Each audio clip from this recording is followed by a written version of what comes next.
Very much, everyone, for coming, for joining us today. My name is Paul Salamanca. For those of you who do not know me, I teach constitutional law and federal courts at the University of Kentucky. Our subject today is a very important one, and I will describe it briefly, and I will let my colleagues expand. It's the intersection of law, innovation, and economic growth. I think that's a simple platform, but it still captures what I know my colleagues will speak about today. I have the honor of introducing our distinguished panel, although I'm not sure anyone here really needs an introduction. I will start with Ms. Carly Fiorina. She's perhaps best known for her challenge to Senator Barbara Boxer 4 years ago. In that election, she received more votes than any other Republican running in the entire United States, over 4 million. Aside from that, Ms. Fiorina is best known as a former chief executive officer and chairman of HP.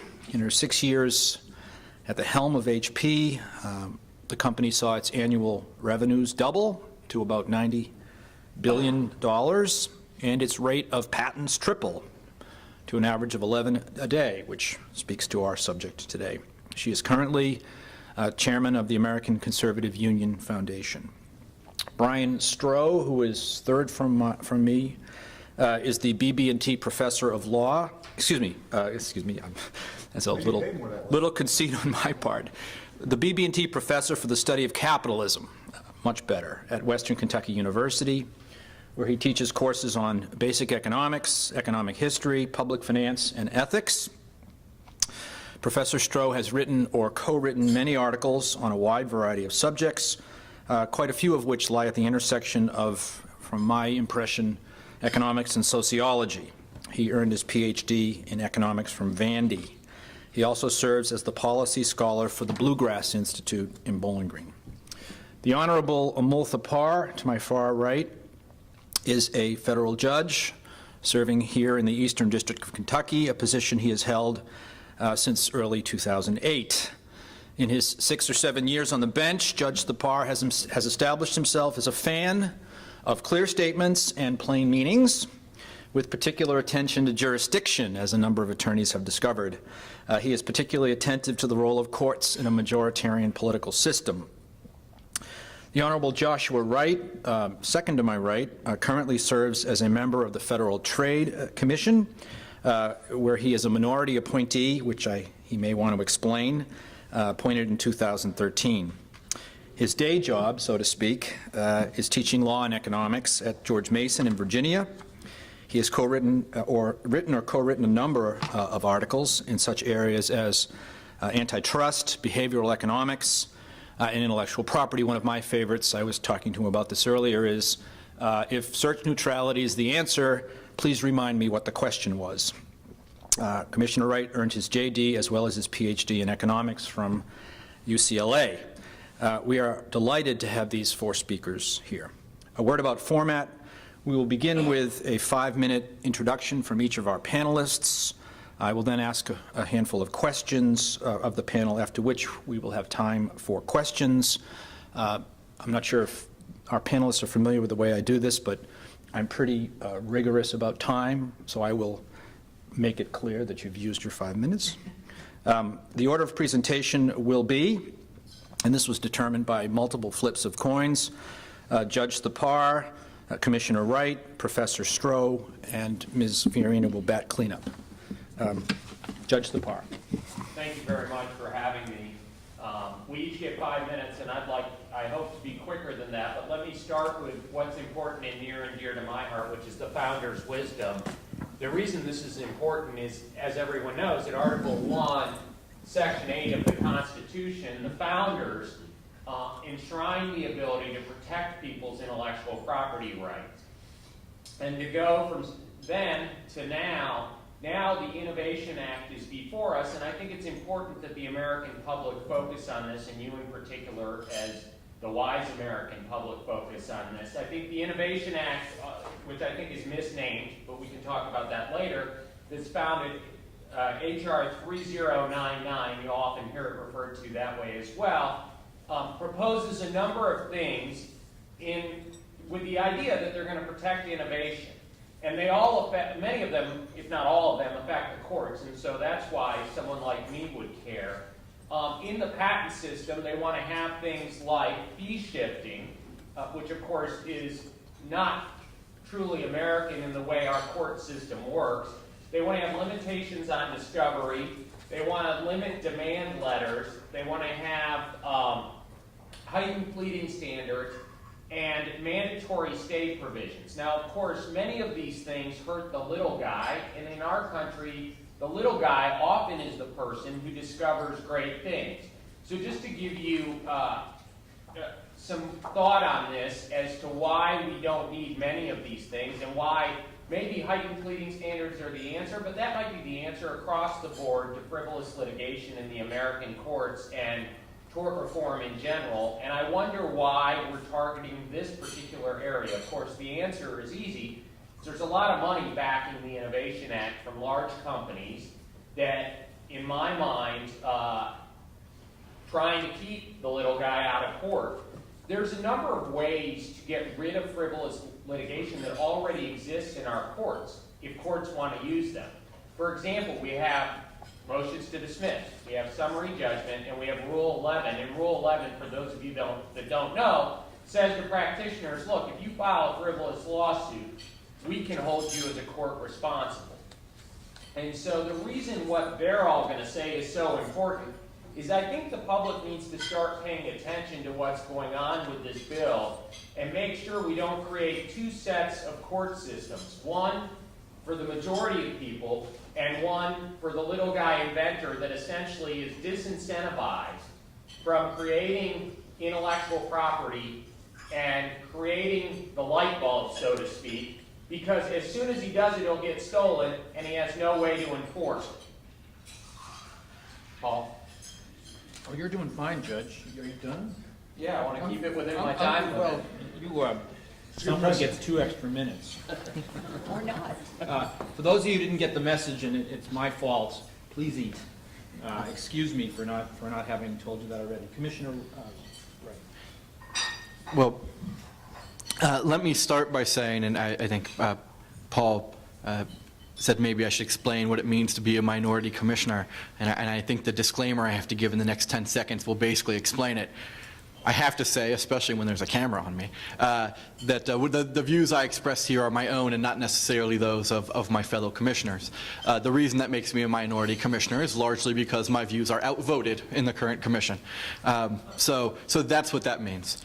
All right, so I thought what I would do by way of setup during my 5 minutes is to place into a little bit of a broader context some of the motivation behind the Innovation Act and sort of locate it within a broader attack on property rights and intellectual property rights more generally. Unfortunately, part of that attack on property rights and IP rights in particular has come out of the agency where I am a minority commissioner. And so I'll spend a little bit of time talking about that in particular, an attack using the antitrust laws, which the Federal Trade Commission enforces, to prevent patent holders from enforcing those rights by seeking injunctions against infringers. So sort of the core right of exclusion, the one that helps you keep trespassers off your lawn, right, is the right that the patent holder sort of finds himself to be defending and under attack from a variety of places, including now legislation. In the antitrust world, the judge started with the founding. I'm going to fast forward the history a little bit to 1890 when the Sherman Act was passed. And as I used to teach my law students when I was a professor, the history of the antitrust laws is fairly boring from 1890 to 1960. Everything was illegal. There was virtually nothing you could do. And then things got a little bit more interesting. And the reason was because economists started studying in great detail the variety of business practices that were subject to the antitrust laws. Tying arrangements, discounts, exclusive dealing, mergers, all of those things, and started to learn a little bit more through empirical evidence in social science how the world worked, what types of contracts helped competition and consumers and what didn't. One of the things that they learned during that time was that and should be sort of no surprise now, it's become conventional wisdom many decades later, that nothing matters to the quality of life in a society more than the rate of economic growth, and nothing matters more to the rate of economic growth than the rate of innovation. Taking that one step further, the overwhelming corpus of evidence relating to what causes economic growth and innovation says property rights matter, and they matter a great deal. Now, in the antitrust world back in the 70s, there used to be a policy statement issued by the FTC and DOJ called the 9 no-nos. It was a list of things which, by the title you can tell, you were not supposed to do. If you had a patent, you couldn't essentially do much of anything. Fast forward 20 years later, the FTC and the DOJ, I'm happy to report, learned. They repealed the 9 no-nos. The area of hostility towards IP rights largely was set aside. And that sort of held between 1980 and 2000. I think this sort of broader attack, which largely has to do with responses to problems to do with frivolous litigation and extreme cases, not with sort of all patent trolls, but sort of a minority sort of special sets of cases involving firms that assert patents, is that there's been an overwhelming and overreactionary response to the point where currently I sit on the commission, and I recently dissented in a case with a 3-2 vote in which the antitrust authorities have more or less rejected the modern learning on the economics of patents that sort of led them in the right direction for the past 3 decades, and have now voted recently in a handful of cases that the mere, and for lawyers in the room, take a second to let this sink in, the mere assertion of an injunction by a patent holder in an infringement case itself constitutes a violation of the antitrust laws without more, without evidence of harm to competition, without evidence that any consumer has been harmed. The mere act of asserting the property right can get you treble damages, follow-on class actions, and the like, and has been declared by an agency to be likely to violate the antitrust laws.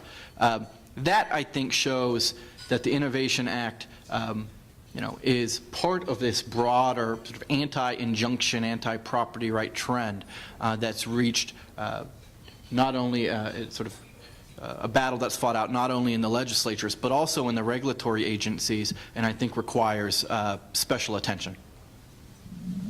Thank you very much, Commissioner Wright. Our third speaker is Professor Brian Stroh from Western. I'm going to think even the bigger picture here, stepping back a little further in time even, to think about why and how intellectual property rights developed in the first place. I mean, if you sat back in the blank wall, like, why would we come up with this stuff? Why did we come up with it? Why did it evolve in English common law? And why did the Founding Fathers think it was important to put it into the Constitution itself? And does it continue to be relevant? And so I want to point out a couple parallels in U.S. history to the kind of what we're going through now with this Innovation Act. So going back, I mean, patents, the idea of patenting intellectual property itself actually doesn't even start in English common law. The Italians were patenting glassworking operations back in the 1400s. So early on, the idea here for the Italian city-states were out of practicality. It turns out if we want people to continue to invest in creating new innovations, pushing on science forward, they need to be able to recoup some costs for doing so. Certainly what we might think of as startup cost or research and development cost. But they found that it was, in a practical sense, beneficial for economic growth, protect not just physical property, but intellectual property as well. Now, when John Locke picked up on this, we think of John Locke in the English tradition as kind of being one of the forefathers here, at least in our country, of our Constitution. His primacy of thought is life, liberty, and property. Why did he put property up so high? It's because he said this is an outflow of one's labor itself.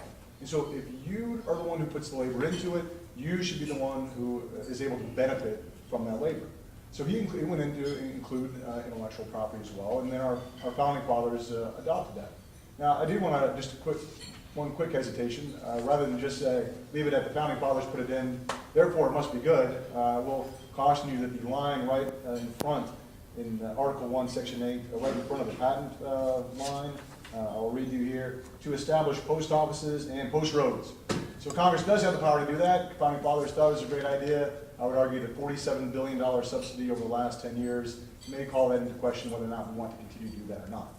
So on Locke and the founding fathers, they said, well, what is this? Locke says it's not out of practicality, it's not even for economic growth that you protect intellectual property. It's out of natural law, because it is your labor, it is your property right ownership for that. Now, we've got two traditions here coming together in the Constitution. We have, on the one hand, it's your rights. It's as every much as you have the right to your own life, you have the right to your intellectual property. And on the other hand, we have, well, practicality. It turns out it's good for economic growth. Madison, when he commented in the Federalist Papers on this position in the Constitution, noted them both. He said, it turns out this is actually provides great utility. It's great usefulness for the promotion of sciences and useful arts. So on one hand, he's like, oh, this is very utilitarian. And on the other hand, he said, this goes, and it turns out this goes in accordance with one's natural right to own one's property. So he said, they're not in conflict, they're working together. And what we have found throughout time is they do work together. Now, just to make sure I get it in here, under my 5 minutes, I wanted to bring you a picture of a patent troll. We're talking patent trolls today. I didn't know if you knew what one looked like. Don't look too carefully. You might see it's copyrighted and I ripped it off, so we'll not go there. There could be an attorney's story. But I wanted to know what one looked like. And the reason I wanted to know what one looked like is because I've seen this story before. I saw it when I watched The Wizard of Oz. Wicked Witch of the West. The Wizard of Oz, for the record, is a very much a political story. The Wicked Witch of the West had to do with land speculators. See, they had legitimate property rights. They bought land. They didn't necessarily grow anything. Like a patent troll doesn't necessarily do anything with the patent other than except have the property right. But the land speculators, they come in and say, well, we own this property, we may not grow anything. And the populists say, oh, but you have to go do something with it, otherwise it's immoral, you're keeping people from growing the corn and the wheat, and all is bad, driving up prices. Goes so goes the story. Like, there was a response in the U.S. legislature as a result. They said, we shall therefore have free land, and that will be good for all, and we have passed the Homestead Act. Anyone see the death rates from the Homestead Act? How many people moved into Montana thinking this is going to be nirvana and starved to death? I would point out that property rights save lives. That's how I want to end my big picture here. Well, good afternoon. I hope you're continuing to eat. Your job is to eat while we talk. I am certainly the least expert on these complex and seemingly arcane matters of the esteemed panelists you've heard from. So what I want to do is put this into context. Why are we here talking to you about a somewhat complex, perhaps arcane topic, intellectual property? And I think we're here talking to you about it for several important reasons. First, to punctuate something that the commissioner said. Americans' #1 issue in this election, as in the last several elections, the #1 issue for Americans is jobs and the economy. And the only way we create more jobs is to grow the economy, and the only way the economy continues to grow is through innovation. We know this, we see it every day. It's always been true, and in the 21st century, it is particularly true that intellectual property has become the most valuable assets we have. I frequently describe the 21st century as the century of brain power. The community, the country, the company with the best brain power wins. That's going to be the story of the 21st century. And while physical assets and physical property continue to be important, they are far less important than intellectual property. It's why China understands so deeply their need to steal intellectual property if necessary, but they have to catch up on the innovation engine. And make no mistake, as someone who has done business in China for many, many years, they are stealing it.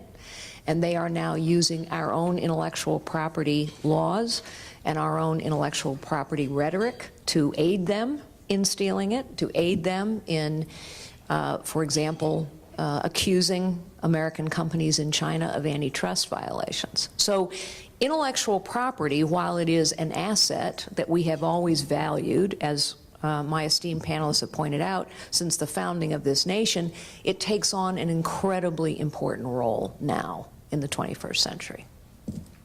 The second point I want to make about context is something the judge said earlier. He was talking about the little guy. It's important to remember how important the little guy is to our economy, to our growth, to our innovation, and to our future. I was the chief executive of a $90 billion business. But that $90 billion business started the way every business does. It started with a couple of people who had an idea. Hewlett-Packard started with 2 guys in a garage.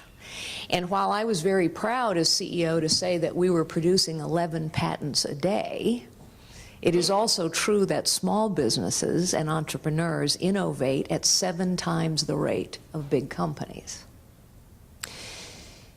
Small businesses, little businesses, the entrepreneur, the individual innovator, they have powered both growth and innovation in this nation. Not only do they innovate at a far faster rate than large companies, but they also create 2/3 of the new jobs and they employ half the American people. And what we're seeing in our nation today, of which this Innovation Act is a part, that's why my husband won't let me eat in the living room. If he were here, he would go, oh, there she goes again. The Innovation Act is part of a crushing of the entrepreneurial capacity of this country, and it is being crushed. It is being crushed through a regulatory regime, it is being crushed through an overly complex tax code, and it is also going to be crushed if something like the Innovation Act passes. When I say crushed, it sounds harsh, but here's the data. We are now destroying more businesses than we are creating for the first time in U.S. history. More small businesses are failing and fewer are starting than in any time in over 40 years. The little guy is suffering. The third context, and the little guy innovates and creates jobs. When you ask small business owners why they're giving up, it's because they say it's just too hard. It's too hard to get through all the hurdles, or the other answer you'll hear is because the risks are too great and the rewards are too small.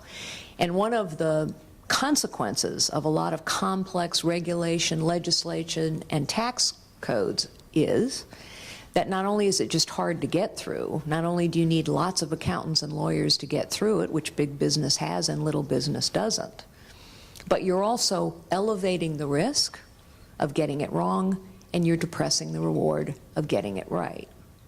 The third bit of context I want to give you is Dodd-Frank and Obamacare, because I believe the Innovation Act is like Dodd-Frank and Obamacare. In this respect, Dodd-Frank was a piece of legislation that was supposed to solve a problem. The problem was we had institutions too big to fail. So a vastly complex piece of legislation was written, thousands and thousands of pages. Thousands of more pages of regulation were written to modify and codify that piece of legislation. And what is the consequence? The consequence is we now have 10 banks too big to fail that have become 5 banks too big to fail. And the community banking system is going under. The community banking system, which is where entrepreneurs get their loans, family businesses get their loans, individuals get their loans, the community banking system is going under because they don't have the resources to deal with it.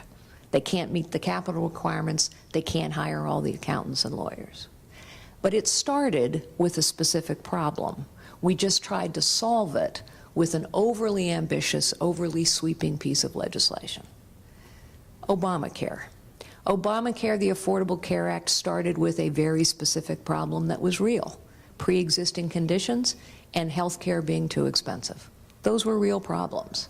But what we did was pass a comprehensive and sweeping piece of legislation that was longer than a Harry Potter novel, literally, that was then codified by tens of thousands of pages of additional regulation.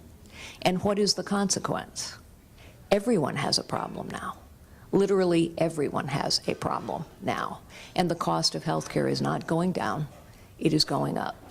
The Innovation Act sounds great, but what the Innovation Act basically will do is make it much, much more difficult, in fact, almost impossible, for an individual patent holder to protect their property rights, and it will make it easier for companies like Google, who is behind this legislation, to continue to profit and prosper off of the innovations of others.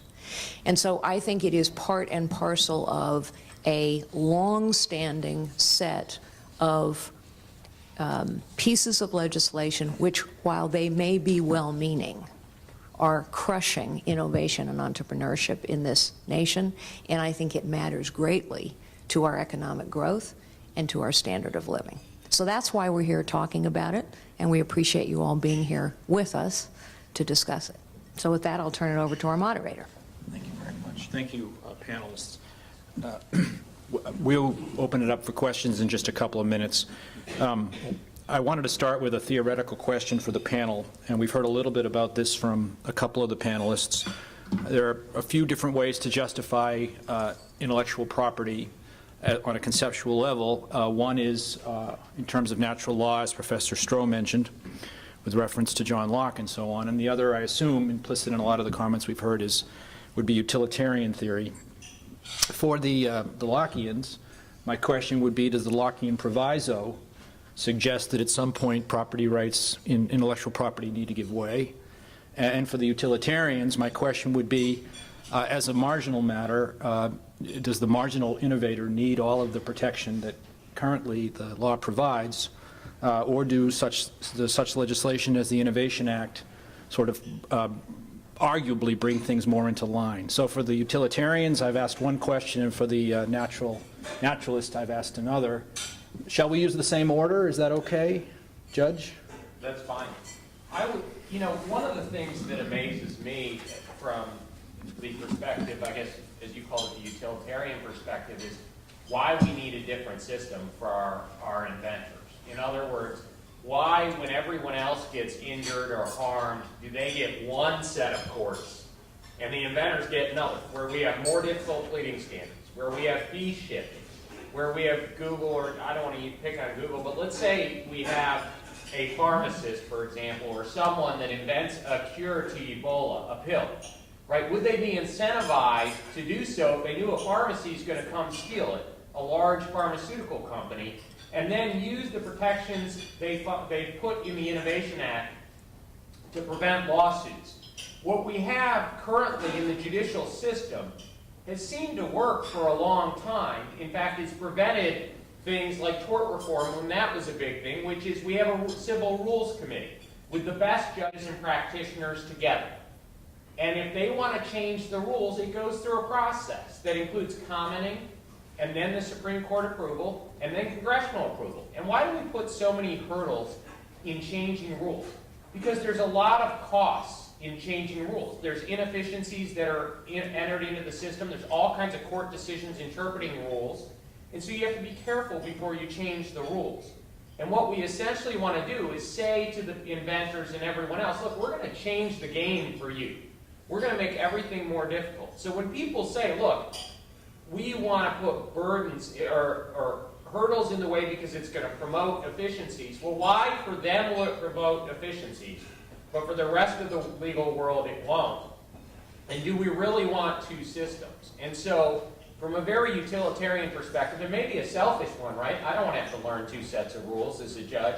Why should we have to learn two sets of rules? And why should we skip the entire process we use for every other rule change just for intellectual property? I think I'll sort of pick up what I think is a complementary theme from an economic perspective on the value. Part of the question from the economic perspective is the value to the marginal inventor of the variety of protections that are put into place. Now, I think one of the important things to recognize about both what I described as this sort of regulatory attack on property rights, and really to cut to the chase of that, it's not just a regulatory attack on patent rights. It's a regulatory attack on the core patent right. It is the right to exclude. It is the right to have an injunction. It is the right, if we were to draw, sort of to poke further at this two sets of rules system, when you think about your my home and there's a trespasser, the set of rights that we use in the real property context, I get to go get an injunction and get the guy off of my front yard. If he then wants to negotiate with me, he wants to walk through my front yard from time to time, and we want to pay a price, we can then have a negotiation in the context of me getting that injunction.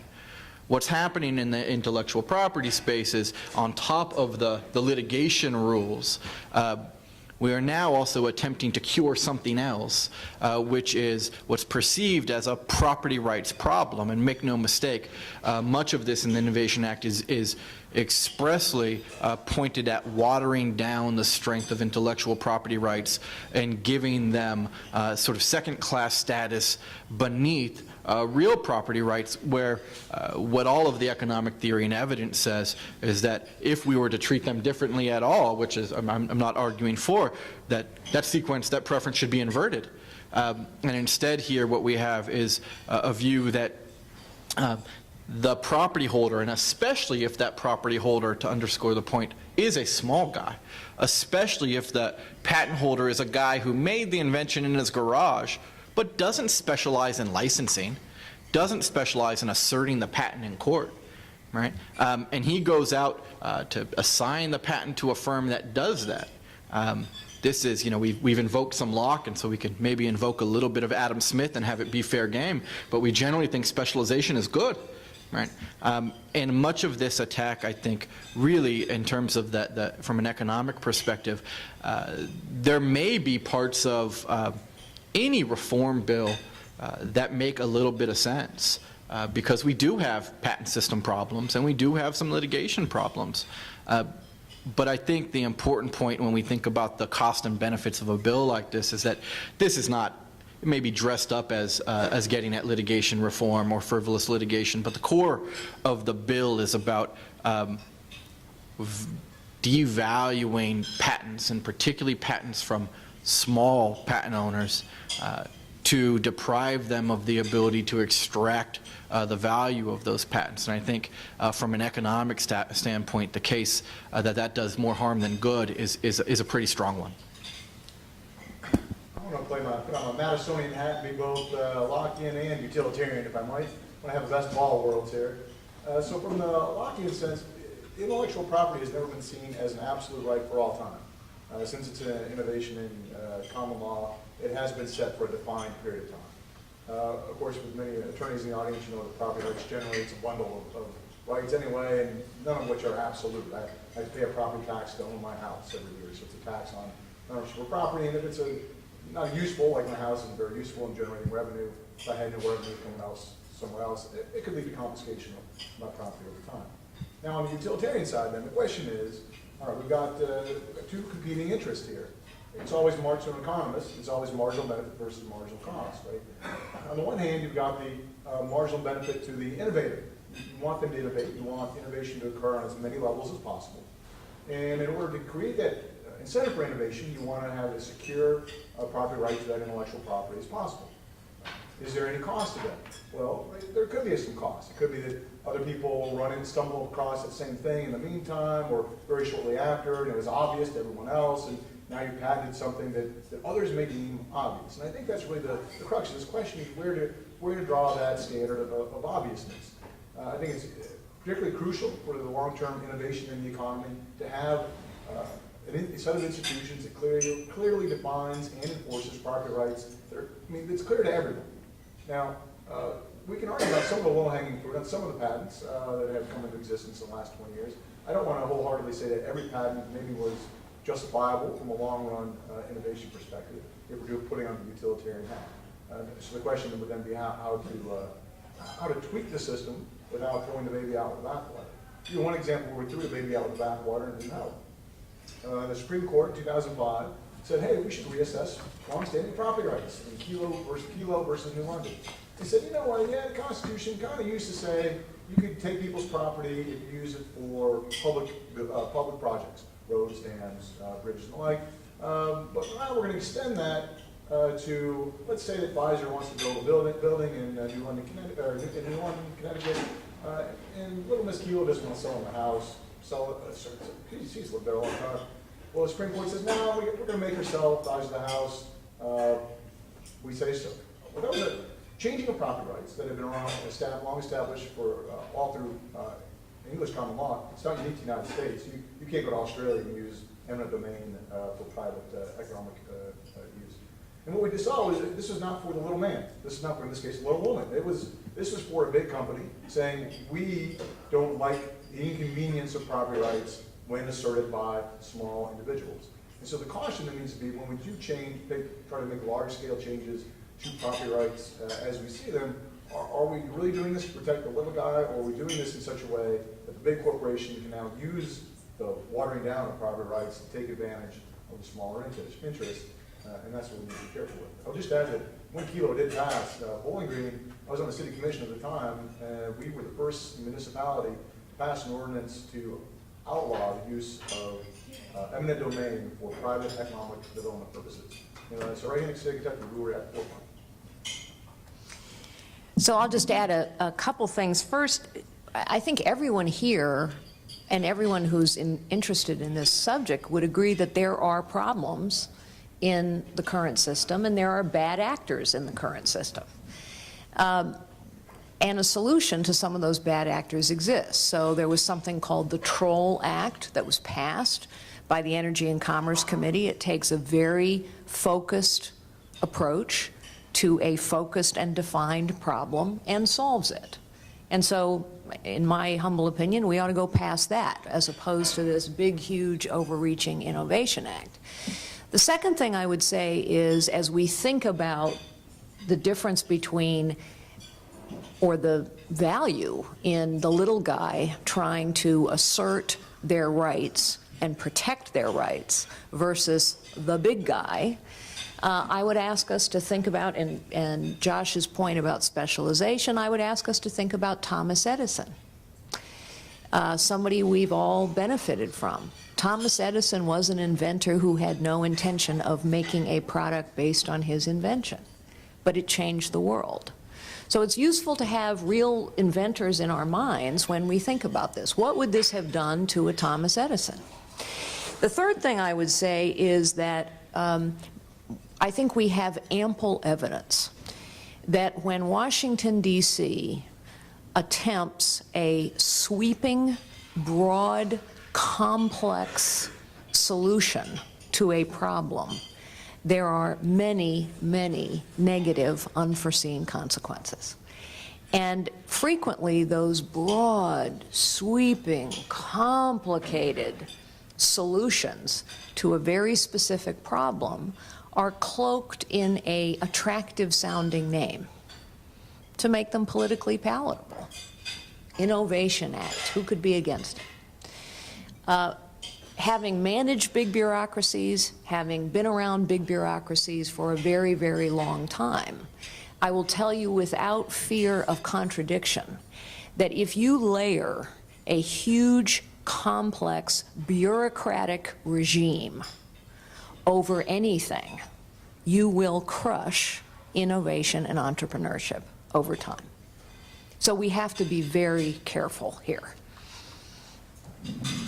One last question, and then we will turn it over. We've heard quite a bit from the panel about essentially the work of what might be described as special interests working in their way through administrative agencies and Congress trying to secure legislation, which is, of course, an old story. But I want to ask you a different question about regulatory capture, and that is whether the PTO and the Federal Circuit perhaps have been captured by the plaintiff assertion bar, and whether there isn't a problem with regulatory capture in both directions. Not being an economist, I would not assume what the answer to that question is, but it just occurs to me naturally that regulatory capture can work in a variety of directions. So if you wouldn't object, I'd appreciate hearing your thoughts on that. You want me to start again? If you like, Judge, please. Why don't you start? Since you're having to go. Yeah, I will start also because I have to run catch a plane. And I was supposed to say that, I'm sorry. And I don't want you, when I storm out, to think it's what the judge was starting to say, not having heard it yet. So or to avoid your questions. So let me say this and then run.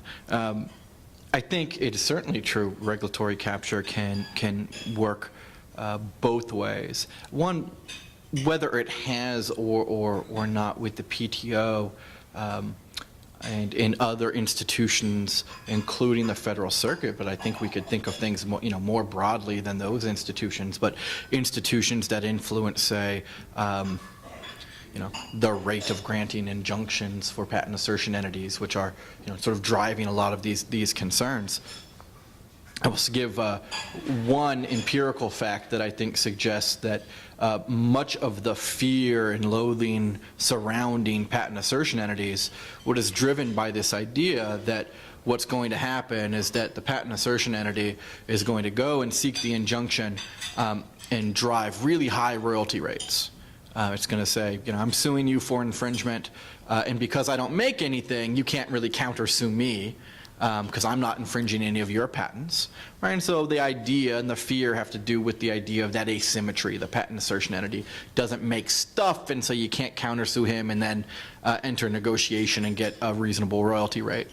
That's the fear, and I think it's at least interesting in theory, and it's certainly driving a lot of hysteria inside my own regulatory agency. But I will say, sort of in terms of an empirical setting, I recently looked at this.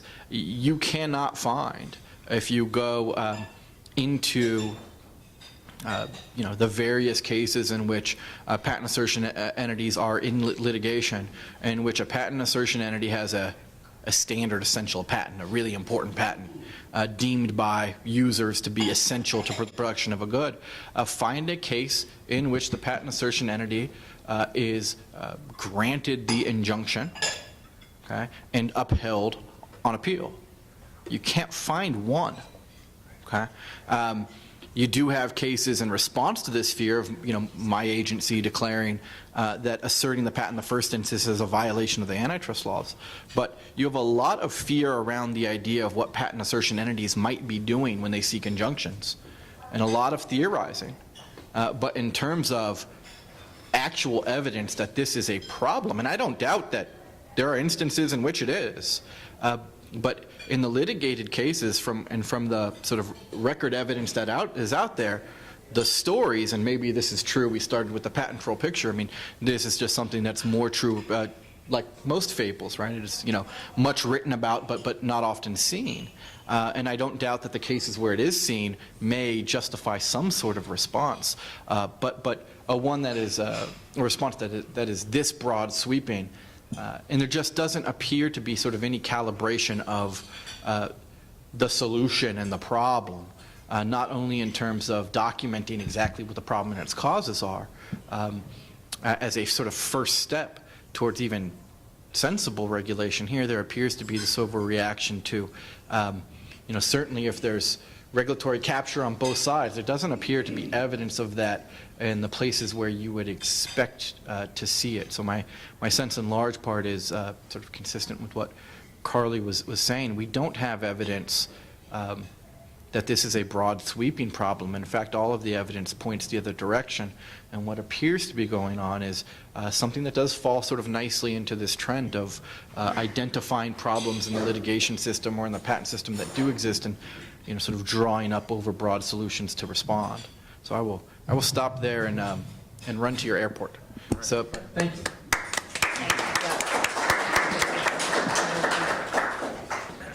Travel safe. I guess it's a jump ball.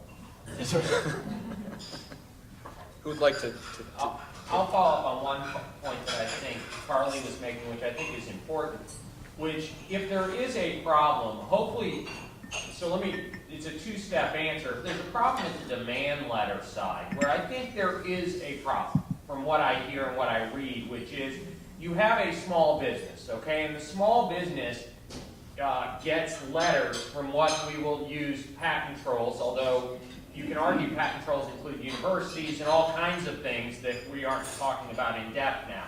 But you get a letter saying, stop producing, you're infringing my patent, and I'm going to go to court. Well, now you got the patent troll being the big guy, and now you got the little guy on the other end. And I think one of the solutions in the Troll Act, and I haven't looked in detail at all of it, I know there's some criticisms of it as well as compliments, is to identify the specific patent you're infringing. I think that's always a good thing, specificity as we talked about, and I think that's a good portion of the Troll Act. At the litigation stage, I think a lot of times what happens is we have a few bad lawsuits, and then we react to the courts and say, you all are screwing up, we, Congress, need to come in and fix what the courts are doing.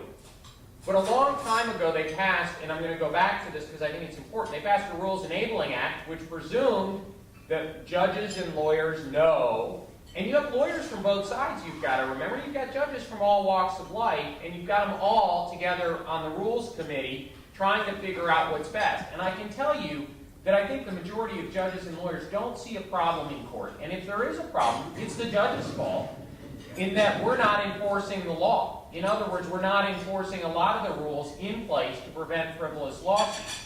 So by putting more rules in place, if we're not going to enforce them to begin with, you've got to change the composition or the people on the judiciary to people that do believe in the rule of law and will enforce it. And then you're not going to have the problem you're talking about in the courts. And I think Carly's right, something like the Troll Act could solve the problem on the front end that really is a big problem because they don't go to court, they threaten to go to court, and they get a settlement that is unfair because the little guy doesn't have the resources to defend against a true patent troll. I want to introduce a new term, instead of maybe patent troll, we can refer to them as toll collector on the information superhighway. Might be a little less pejorative. Point out they are at least they may not always do it nicely, but they are asserting a property rights claim. They may not be doing it nicely because the time is of the essence. They don't have an infinite time horizon on their ability to recoup / extort, however you want to see it, from other people who might be infringing upon their intellectual property. I did have one question for the judge. You mentioned how it would be odd to create a different system for patents in terms of law than everything else.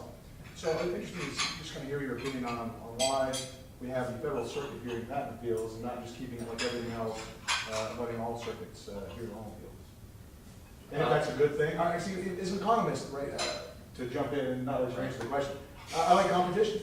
And so competition in the law is also seen as a good thing. It's how common law developed over time. And to have competing claims by certain courts doesn't bother me. To me, putting it all in the hand of the Federal Circuit opens up the possibility of regulatory guidance.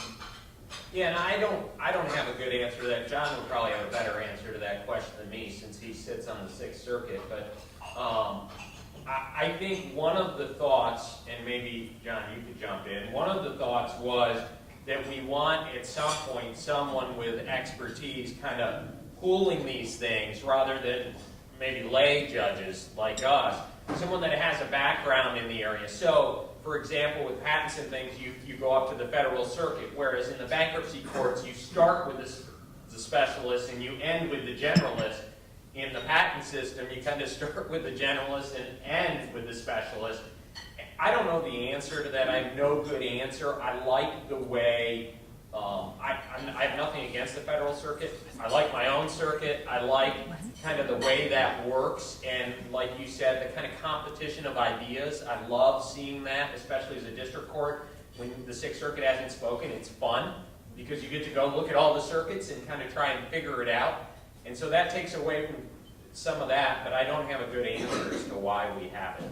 Because it does seem that just empirically that once we did consolidate that power, at least from the empirical level, it seems to suggest there could have been some regulatory capture in the sense that more patent applications were being approved, and maybe you could argue lower hanging fruit than was approved because we saw an increase in the rate of lawsuits, patent lawsuits after that. But I don't know if someone on the practitioner side, Carly, got an opinion on that one or not.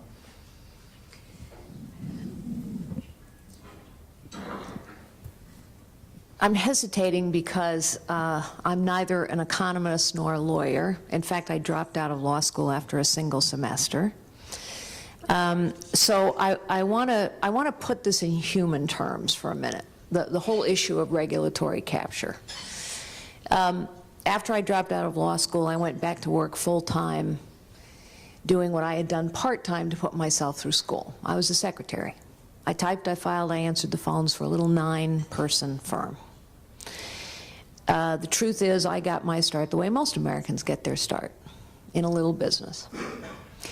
So I've seen little businesses. I am also chairman of 2 major charities in this country. I've seen poor people in desperate and destitute circumstances in this country and around the world. Why am I talking about this? Because I think sometimes we forget how difficult it is for regular folks, whether they're entrepreneurs or small business owners or somebody struggling to make ends meet, to deal with all the systems and the rules and the complexity we've put in place. So fast forward and I become chief executive of what became, in 6 years, a $90 billion business. I didn't like all the regulations that I had to deal with. I didn't like all the legislation I had to deal with, but I could handle it. We could handle it. Because all we had to do was hire some more lawyers, hire some more accountants, hire some more lobbyists.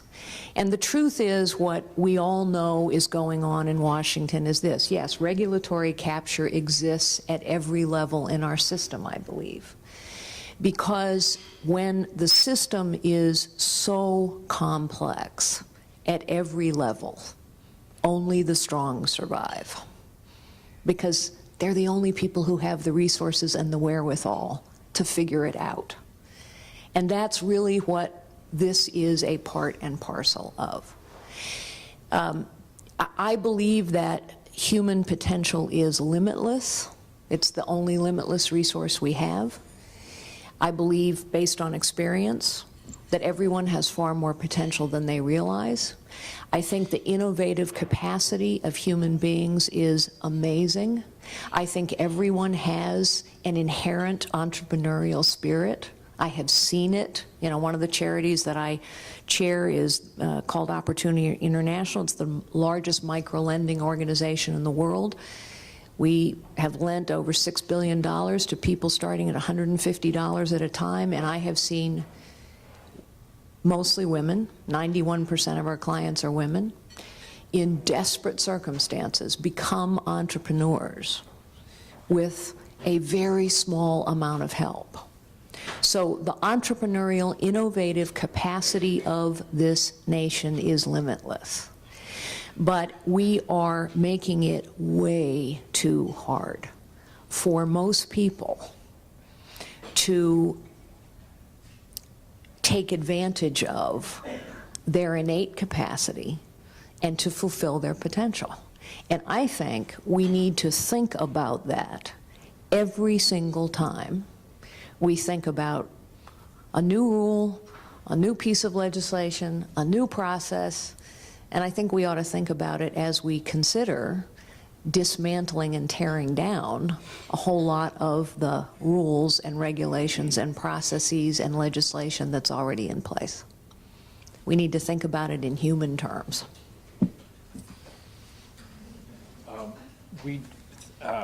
Let's begin by thanking our panelists so far.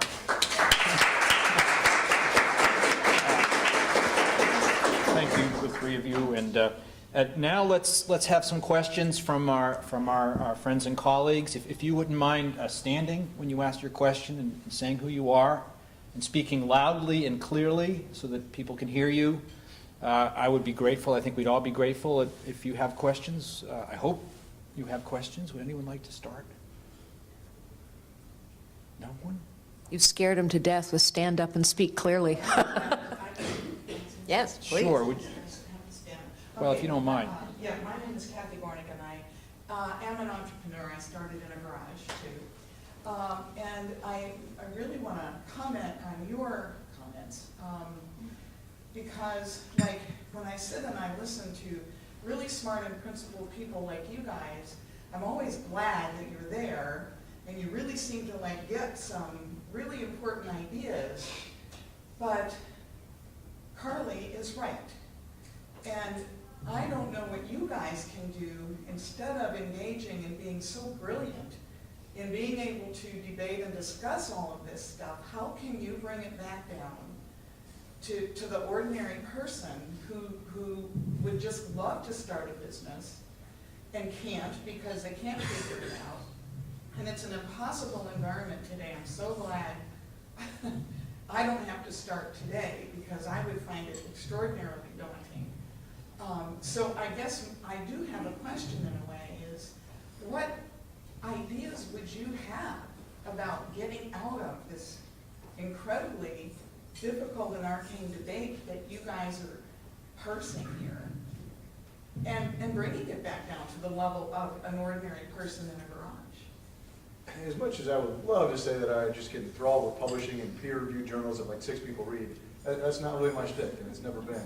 The reason I'm in academia is because I have access to hundreds of students in a year, and to fill their minds with the importance of property rights, and the importance that regulation, because I teach in a business school, and so these are future entrepreneurs, the next people in the garage, starting the next new thing. And I want to instill in them that there is hope. That don't get overwhelmed at the level of regulation just yet. You don't need to get, just call it quits before you start. That being said, it is important on you as a voter to become educated, to figure out what can you do to change the institutional barriers to your innovation. And I think that's, at least, maybe that's how I go to sleep at night, as I say, all right, I am making the world a better place, but it's one student at a time to get them the understanding of the key values of property rights. And what I would say is someone that, in theory, applies the rule of laws, it does take a specialist nowadays, and it's because of what Carly keeps saying, which is we have way too many regulations, and we have way too many laws. I mean, just in the criminal law area, federal criminal law, we have over 4,500 federal criminal laws, and I promise you, 50% of us will violate one of them today. So, I mean, we are so regulated as a country that, and I would tell this to the new party in charge in theory. Hey, stop and think before you pass a law, because every time you do it, you regulate us, and the little man or woman in the garage is getting harmed because God knows they're probably inventing something that could save the world, and they may be violating 7 criminal laws, 6 regulations, and have some big corporation come in and steal it. Yep. And so that's the problem, at least in my perspective, and I see it every day because people come into court and they look bewildered. And the circuit courts don't see them, but we see them. And they look bewildered. What did I do? And so I would say, just from a very simple perspective, the one message, I mean, that doesn't even have to do with intellectual property, although it does because the Innovation Act is in front of us, is let's stop and think before we pass laws. Because we are really harming people in so many ways. And that's the real big message. Is it applies in intellectual property because the Innovation Act's on the table. But we can be here in a month and there'll be a new flavor, and it's a new regulation. I would just say that every game keeps score. I mean, we all keep score in whatever industry we're in. In business, you keep score with profit and market share and revenues. And in politics, when you're on Capitol Hill, you keep score on passing things. And this will seem, I'm not being entirely facetious when I say this, but I do think we ought to begin a dialogue in this country about changing how we keep score. And maybe we reward people who repeal things, not who pass things. Is there a second question? I certainly hope.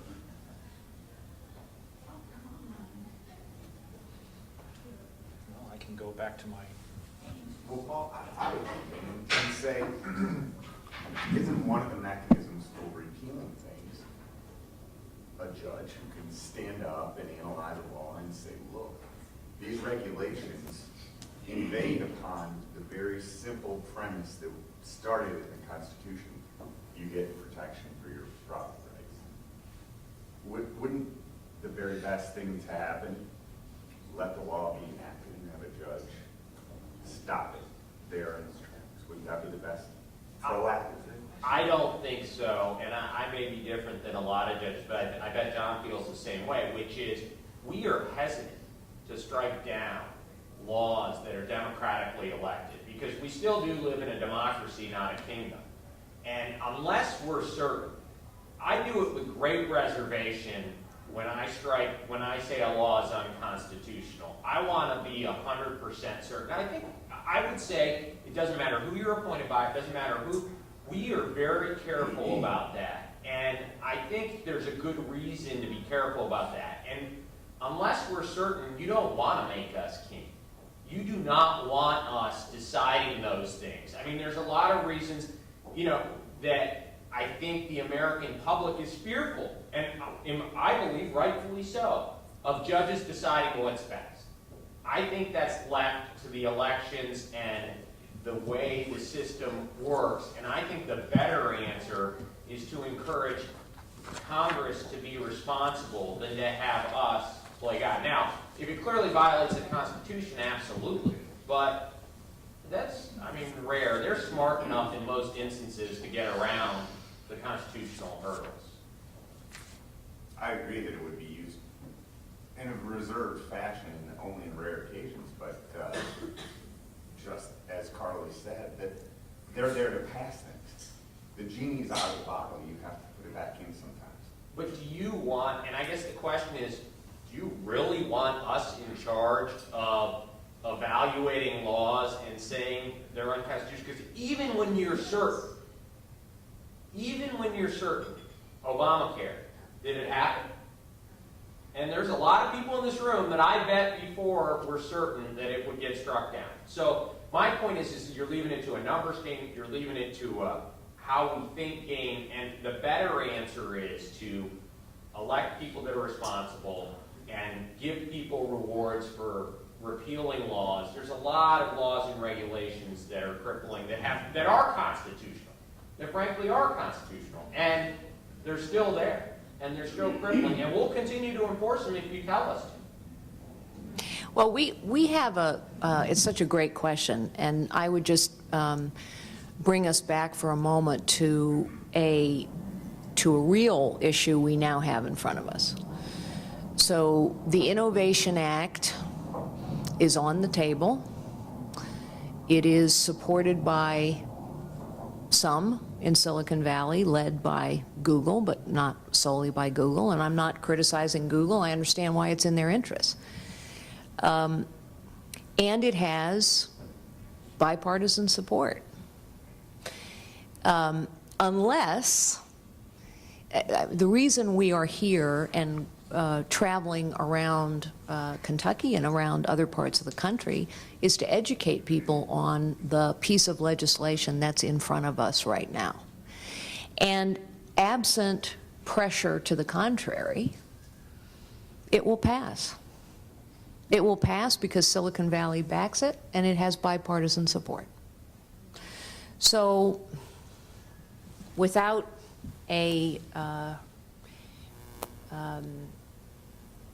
without reaction, without resistance, without people in communities standing up and saying, we don't think this is a good thing to do, it'll happen. And that will not be a good thing. I have a question that I guess I'll ask the panelists that takes up Mr. Conley's point and Ms. Gornick's point a little bit.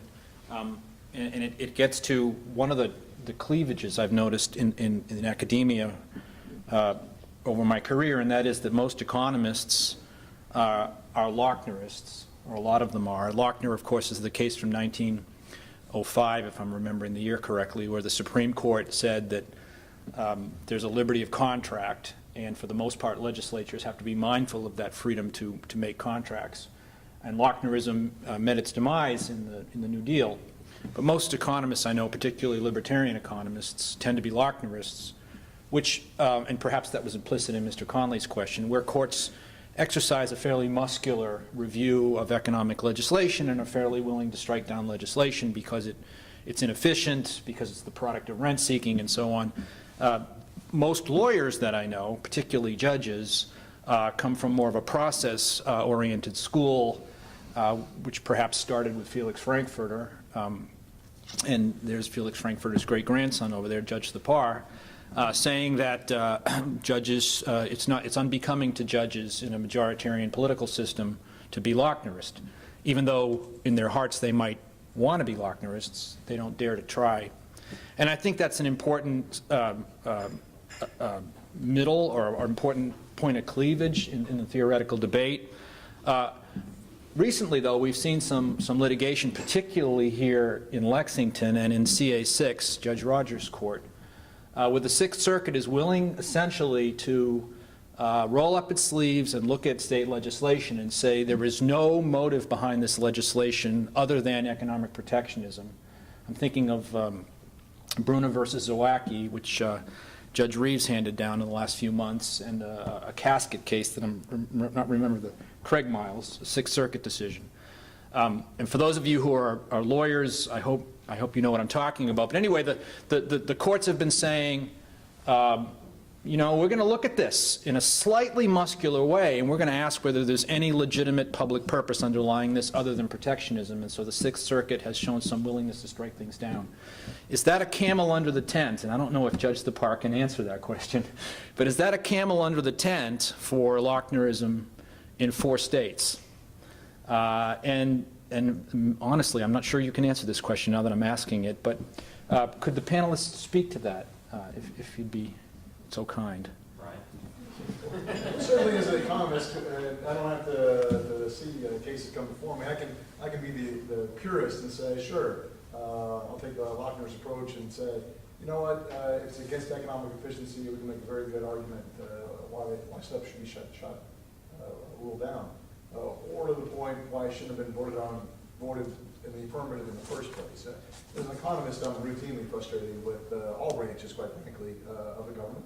I understand its key importance because, as John Locke said, I mean, the whole point of government is to protect property rights. I mean, that's why we formed into communities, is to make sure their life, liberty, and property were in fact protected. So you need a strong government to do that, to do those property right protections.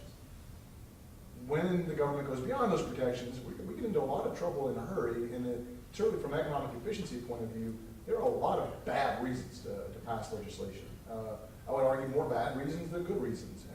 And back to Carly's point, when you look at all the number of things we keep adding onto the regulatory list, it'd be difficult to say that any of those increase economic efficiency. We can almost probably say almost every one decreases economic efficiency.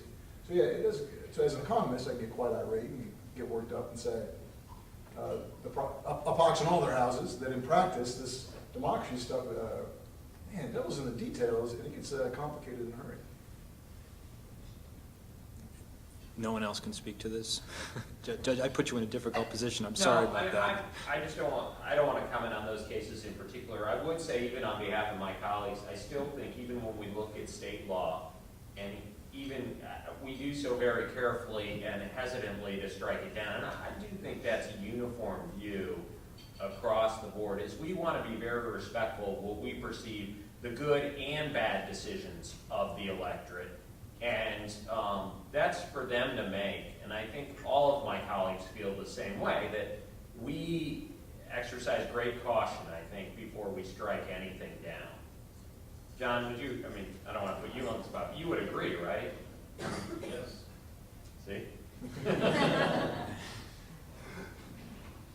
I'll just affirm your stuff.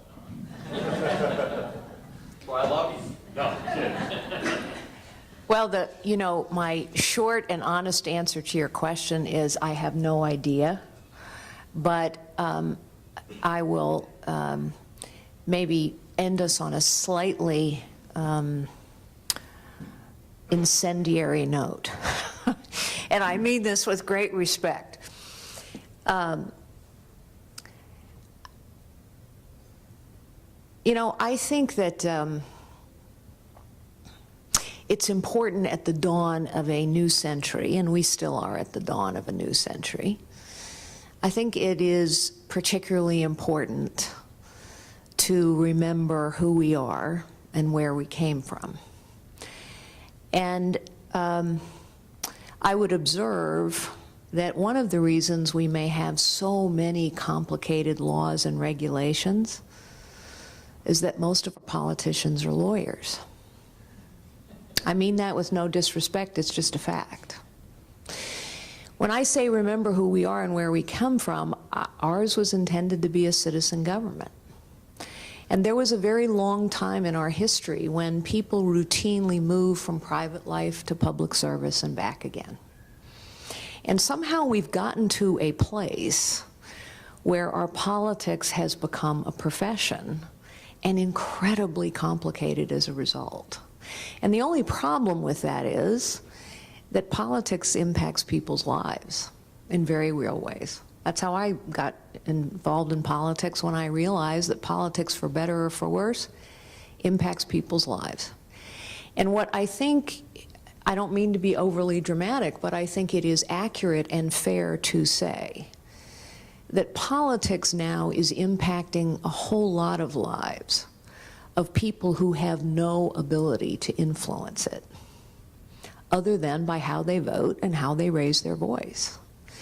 And so you are influential people, every one of you. Obviously, my fellow panelists and our terrific moderator, and thank you for wonderful moderation, are people of great influence, but so are you.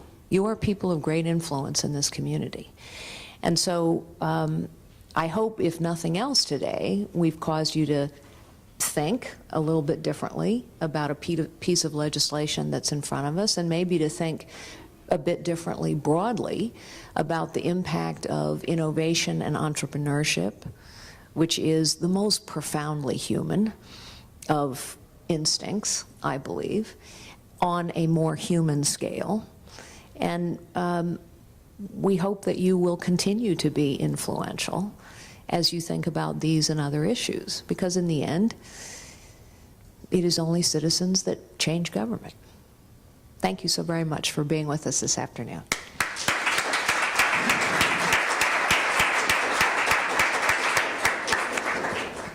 Thank you, everyone. We are adjourned.